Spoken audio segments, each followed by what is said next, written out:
رمضان کا مطلب ہے جلنا، یا اس کو جلانا کہہ دیں رمضان،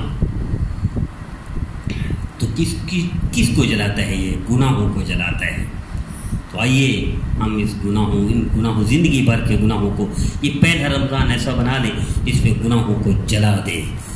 تیرے رب کے دروازے کھلے ہیں رحمت کے، اور دروازے کھل گئے ہیں کرم کے، بخشش کے دروازے کھل گئے ہیں اور معاف کروانے، لیکن معافی ملے گی کس کو؟ جو گناہوں سے بچے گا۔ لیکن ہم حلال چھوڑ دیتے ہیں کھانا، ہم حلال چھوڑ دیتے ہیں پینا، لیکن اصل یہ حلال نہیں چھڑوانا تھا اللہ نے، یہ تو پریکٹس کے لیے تھا تاکہ حلال چھوڑنا آسان ہو جائے گا تو حرام بھی چھوڑ دیں گے۔ ہم حلال چھوڑ کر بھی حرام نہیں چھوڑتے۔ عزیزو، روزہ حرام چھڑوانے کے لیے تھا، روزہ بھوکا مرنا مقصود نہیں تھا، پیاسا مرنا مقصود نہیں تھا۔ روزے میں جو عبادتیں ہیں، ان عبادت سب کا عبادت نچوڑ مقصد یہ تھا کہ گناہوں سے باز آ جائیں، گناہوں سے بچ جائیں۔ سب سے تباہ کن گناہ دو ہے، آج توبہ کر لے۔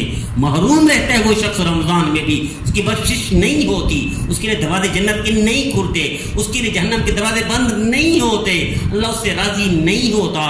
جو کینہ بغض نفرت رکھتا ہے کسی بھی مسلمان سے، چاہے وہ مسلک کے لحاظ سے، پارٹی کے لحاظ سے، گروپ کے لحاظ سے، کسی بھی اعتبار سے نفرت کے دل میں رکھتا ہے تو اس کی بخشش نہیں، اور والدین کا نافرمان ہے تو بھی بخشے نہیں۔ یہ دو گناہ مسلمانوں میں عام ہے۔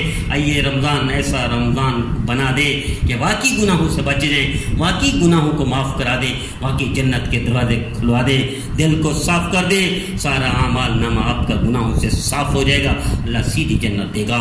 تو مقصد ہی رمضان کا گناہوں سے بچنا تھا۔ ہم بھوکے مر کر، پیاسے مر کر ہم سمجھتے ہم نے رمضان کو حاصل کر لیا، روزہ رکھ لیا۔ یہ روزہ رکھنا کہ کوئی فائدہ نہیں، گناہوں سے بچنا اصل ہے، پیاسا مرنا، بھوکا مرنا اصل نہیں تھا۔